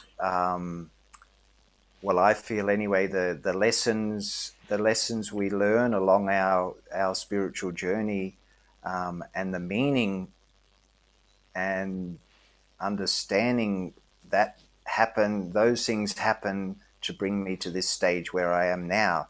And sometimes I think, when certain maybe obstacles may come, certain Maya may come, it's there to actually teach us actually what actually Baba's teaching us, in the sense of, many times we have something that happens, and then some distance down the path we realize, wow, if that hadn't happened, I wouldn't have got to this point now, because that's strengthened my faith in Baba, the faith in this knowledge, the faith of my own part. And I think here, and sometimes people would say to me, oh, aren't you so lucky to be in Madhaban? And sometimes they ask also, how did you get to come to Madhaban? There's only a couple of foreigners staying here.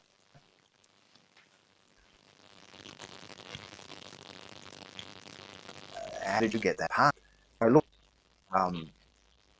my own journey, like this thought of being in a place where I was like a bit isolated and having a lot of silence, a lot of this sort of, you could say, almost environment aspect. This is a place where I am now, where that was a very strong thing from my very beginning of this knowledge.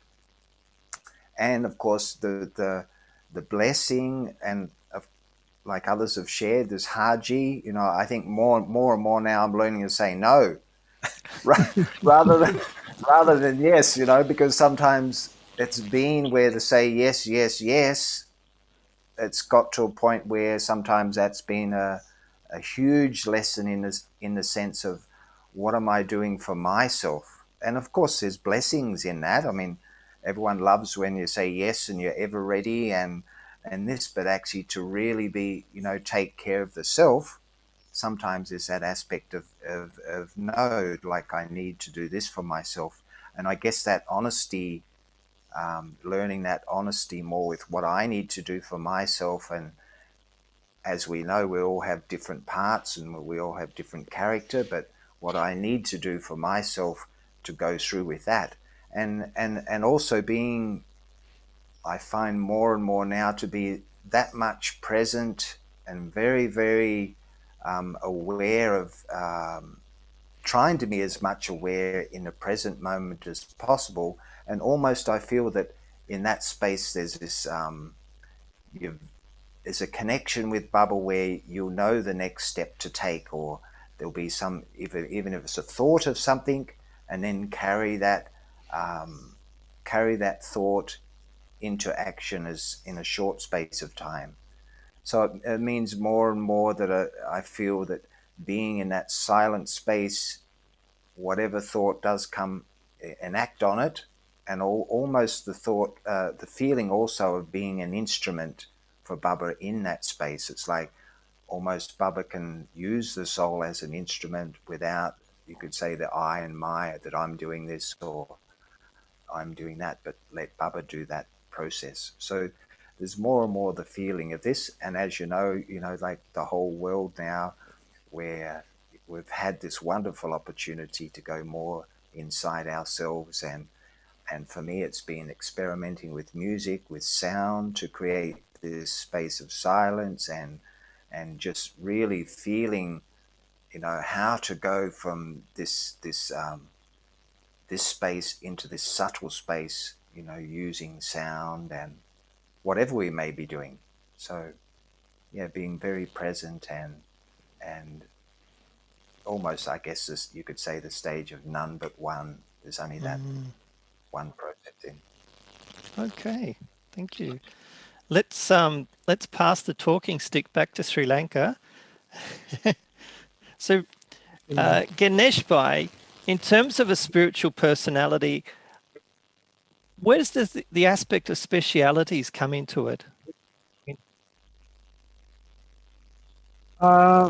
I see my specialities coming up as a challenge for me, because my true identity is something that it's very deep within me.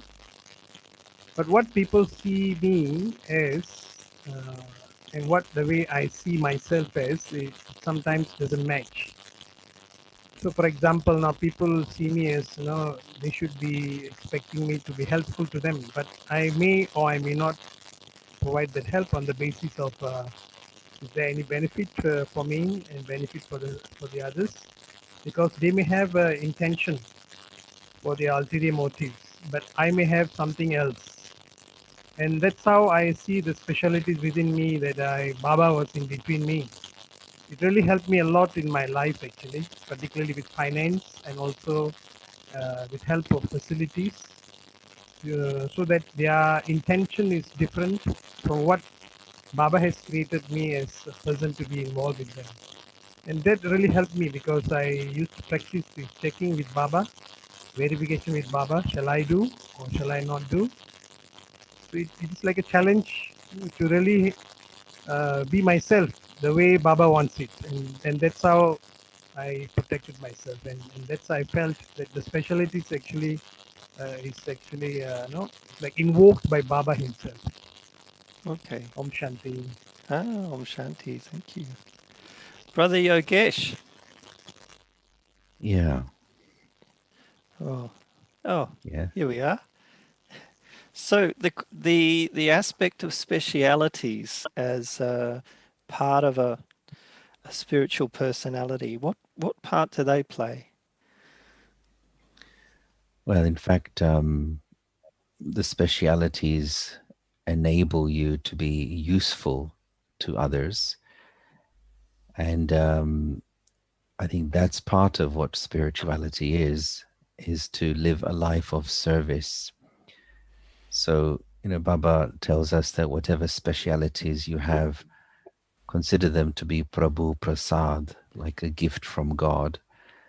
And if you apply them in Baba's service, then that's for me spirituality in action. Because spirituality for us anyway, it's not about sitting in a cave somewhere becoming perfect, but it's being useful to others.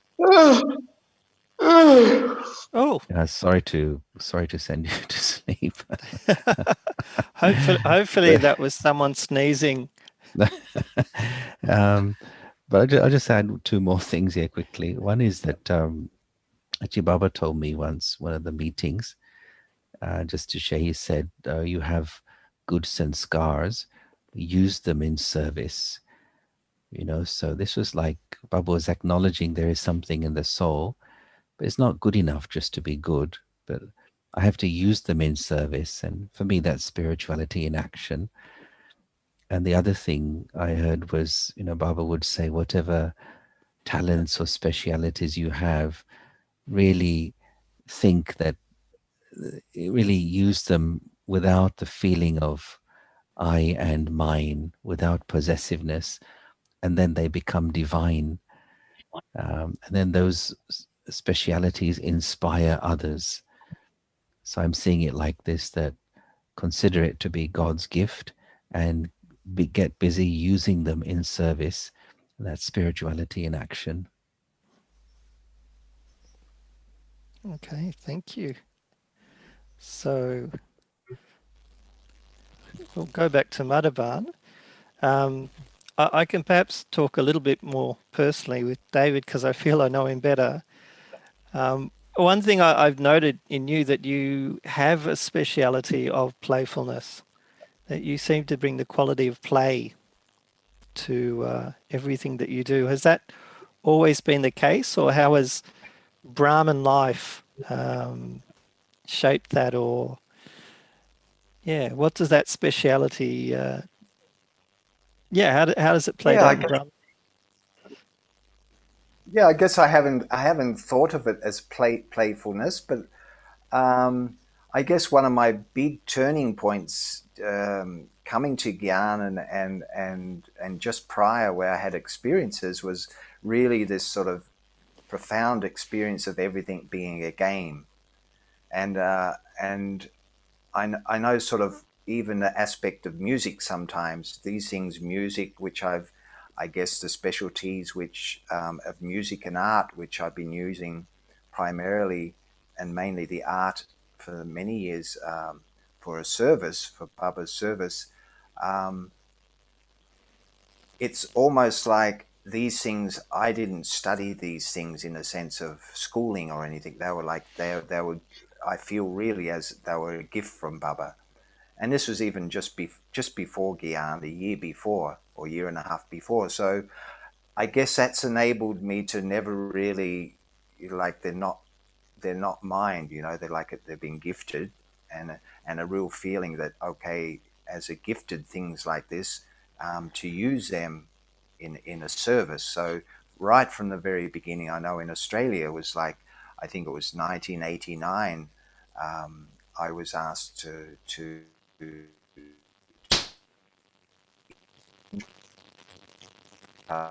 Sydney to maintenance, repair, carpentry work, and I just said yes. A wonderful opportunity to come to help use that specialty or talent in service. But when I first went into a centre, it was interesting because those very two specialties of art and music was said to me by senior then, actually Dr. Nirmala, and she said, if you wanted to come in the centre, you will have no time for art or music. You know, you won't need those things because, you know, you'll be busy. And it was almost like she was testing me to see whether I was that detached from these things, that if I was to go into a centre, well, was I willing to give those things up to go into the centre? And I just said yes. Within a week, I was using those things. The person in charge of the centre wanted me to do some artwork, and then there was some music. So it happened anyway. But I think the whole feeling behind being just the instrument was part of the thing with the specialties, because it's like we all have specialties. And as you said, with the play aspect, I know in music, you know, they say, let's play some music. You know, the word always play comes into the equation. And it's always interesting because I think the creative things are such where many times I've seen when something might come up in a creative workshop or a creative thing, how many times we're very afraid to just play with that process, you know. And I think when you see the soul going into something and that inner child comes out within them, and they start just enjoying that process of playing with these different things, then the interest may go further and further, where you go a bit further with that, and then, okay, I really like this, maybe I start playing this instrument or whatever. So yeah, I think the play aspect is very important, and it becomes like a game then, and not necessary to win, but just to enjoy that process of the creativity and playing. Okay, so we're nearly out of time. Where are we? We are nearly out of time, but it would be nice just to hear just a closing thought from each of our panelists in terms of the brothers who've tuned in, and they want a few more tools for their spiritual toolkit. So perhaps a final thought on how to hone one's own spiritual personality. Let's hear from Yogesh first. Well, I've said a lot already. Here's something I'd just like to share, which I picked up actually in Malaysia when I was there a few years ago. Can you see this? I was in one of the centers in Malaysia and I liked it, and the brother said, take it. So I did. And it's just this, you know, like, yeah, whatever is inside the soul, just use it for Baba. Yeah, let Baba carry you. Put all your eggs in Baba's basket, and he just takes you to the highest within yourself and brings out your divinity. So I would say that, you know, make Baba the number one in everything that you do. Thank you, Yogesh. Let's go to Sri Lanka. I love technology. Ganesh Bhai, a few a few closing thoughts on advice for our brothers and honing that spiritual personality. Okay, thank you very much, Timbai. So I was just thinking about the reflection which I had an experience with my personal meeting with Bab Dada. This was in 31st of December 1986. This is the first blessing he gave me, the personal blessing. It goes like this. Having the assurance of my Baba and I'm Baba's, you will move forward with no obstacles. Never forget this, and there will be easy success. This is my inspiration, the way Baba sees me as the spirituality within me, which is awakening. Be with me and go wherever you want. Be with me, and success is there. Never forget that. And this is what I use as a emergency button. Whenever I feel distressed or I feel little uncomfortable, this is the blessing. The way he feels about me, and I really accept that the fortune. So this is what I felt. Baba feels about me. This is the spiritual personality that I want to carry along with me. Om Shanti. Oh, fantastic. And last but not least,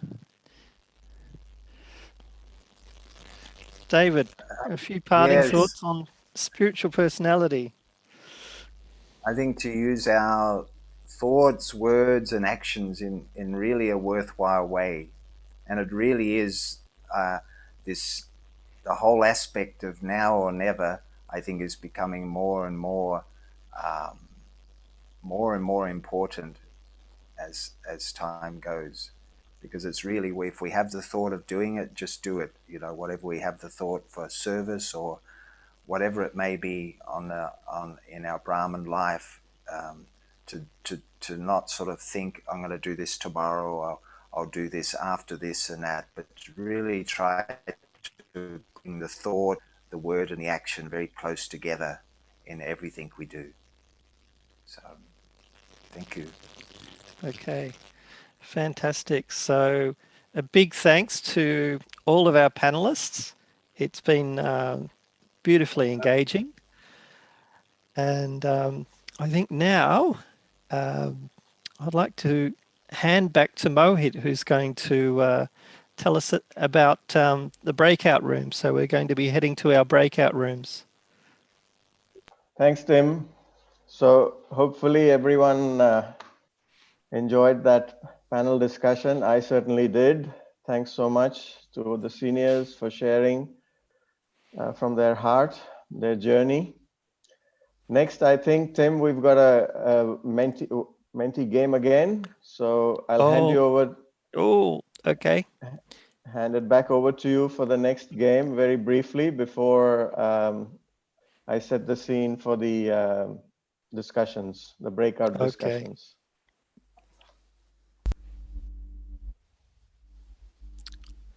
Okay. So you're familiar with this by now. You played with the other one. So we'll invite you again to log on to Menti. And this time it's a different code and also a different question. So listening to our dear brothers, summarize your personal takeaway by using one word. So go to Menti and the code this time is 4024904. Perhaps we can add that into the chat. Let's see, 4024904.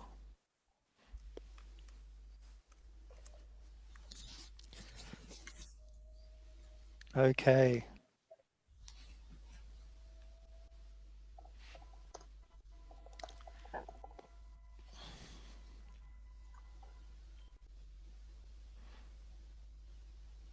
Oh.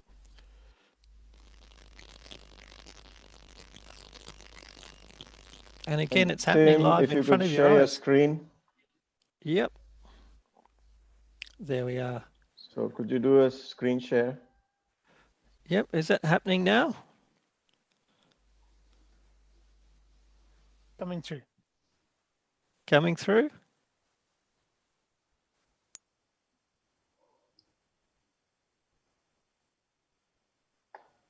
It's good fun actually to watch it grow. Soul consciousness in the middle. Haji, do it now. Consistent effort. Spiritual acceleration. Focus, one Baba, play, knowledge, trust, Haji. Unity, nice insightfulness. Reduce the waste, yes, clear effort. Learn when to say no with mercy. One Baba.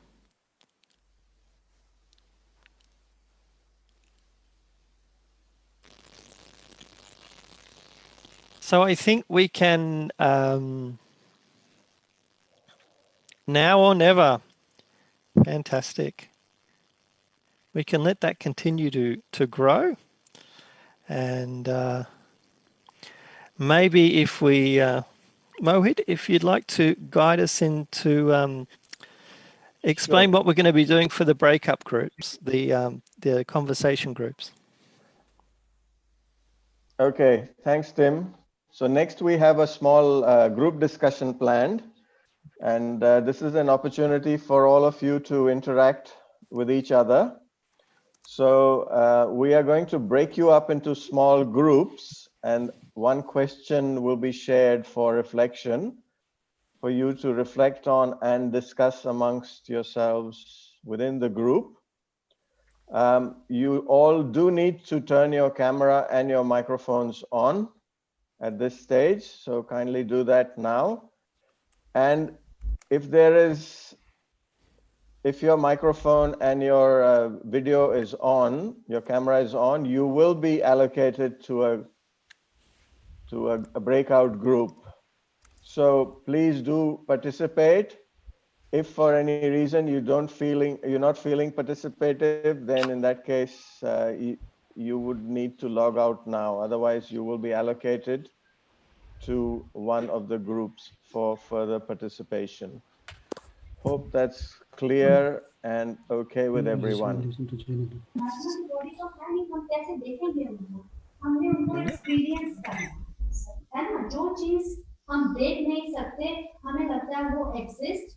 Okay, we are hearing a class. Okay. So whilst you've turned your videos on, the background music, background noise, sound needs to be turned off.